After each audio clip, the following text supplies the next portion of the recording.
Next, I'm going to go over one of my favorite features of the game, and that's when the lights turn on dramatically when we walk in the room. So let's go over how that happens. So I'm going to walk up to the entrance of the door here, and actually I'm going to go into the scene view and disable the bunker roof so we can get a better view of what's happening. And so I know that the farthest light is going to turn on first, this light right here. So how does that happen? We can see here, and I doubt I invented this technique, but I attached a trigger cube to this whole bundle here. And the trigger cube is literally a floating invisible cube in front of the doorway. I've disabled the mesh render, so if I enable that now, you'll be able to see the cube. But that cube has a script on it. And the script says, on trigger enter, essentially, when something triggers it or something collides with it, it's going to enable the light component. And the light component will set the intensity of the light up, it'll enable the sound.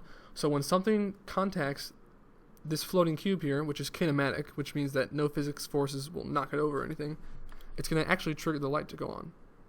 So that's why when we walk through here, the light switches on just like that. And all these other bunker lights here, they all have trigger cubes. So there's all these floating panels here that the player can't see because I've disabled the mesh. But when the player walks through these panels, they activate other scripts. Now we use that elsewhere. We use that by the tunnel actually. So here on the trigger wall at the end of the rocket tunnel, when the rocket passes through this trigger wall, it's going to enable a script that's either rotate towards the target, or rotate with the lead motion hands, or rotate with the mouse. And finally, the goat actually has a trigger cube attached to its game object, and that's somewhere here in the bunker as well.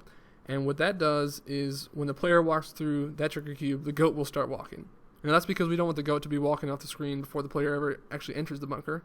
So when the player walks through that, it activates a script that sets the goat to be walking. So pretty much we use all these floating invisible trigger cubes to set and activate other scripts within the game.